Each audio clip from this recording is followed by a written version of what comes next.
Alright, so this is my book, Unbroken, by Laura Hillenbrand, and this book talks about the survival in World War II of Louis, and he is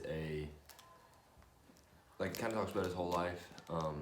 He is just like a phenomenal person. Like, his personality is just like what sets him apart. He started out as a kid, just normal life, but apparently he had a really good talent for running, and he ended up actually making it on the Olympic team.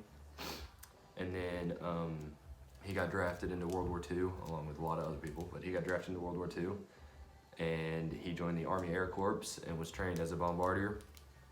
And him and his crew went on many missions, and they did all kinds of like different air raids and things like that were successful and all really good, even though many people around him and all the other crews and stuff were having casualties, mechanical failures and things like that. But their crew seemed to always make it through until they went on this search and rescue mission where they had a mechanical failure and they had to fall and land in the ocean in the middle of the Pacific somewhere.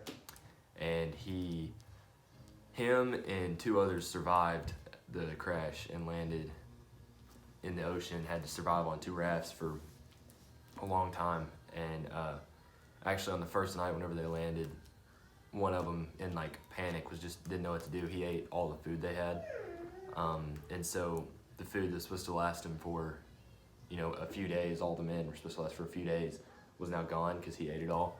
One of the men actually died while they were at sea because they were out there for a few days, so one of the men actually died. He wasn't able to make it. And then they come across an island, and it's overrun with Japanese. There's a bunch of Japanese there, and it's when they get on the island, because it's better than being at the ocean, starving to death. So they get on the island, and they get taken to these prison camps, and they are tortured daily, and just beaten, just everything they can think of.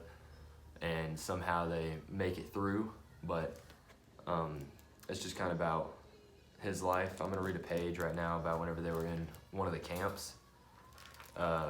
It just kind of talks about his personality some more, about how he's just always finding little wins, just trying to find ways to keep going. But it says, the slave labor at Naotsu was the kind of work that swallowed men's souls, but the prisoners found ways to score little victories so essential to their physical and emotional survival. Most of the work sites offered nothing to sabotage, but stealing was epidemic. On the barges, men would wait until the operator stepped away, then sprint into the galley and stuff all the food they could into their clothes. The lunchboxes of civilian guards kept vanishing. An overseas pack of cigarettes sat down while he turned away, would be gone when he turned back. The pals would pinch anything they could, often items that had no need for risking anything because they would get beat. They'd try and steal pencils and even pencil boxes. The box itself was nothing, but the theft itself was everything. Because the POW diet was severely deficient in sodium, leaving many men crippled by muscle cramps and other ailments, the men developed a system for stealing and processing salt. As they worked, the men on the salt barges would secrete handfuls of salt into their pockets. It's in its raw form, so it was unable to eat, but the men would carry it back from the barges up to camp and slip it into POWs assigned to the steel mill. These men would hide their salt in their clothes and carry it to the mill, wait until the guard wasn't looking, and then drop it into canteens.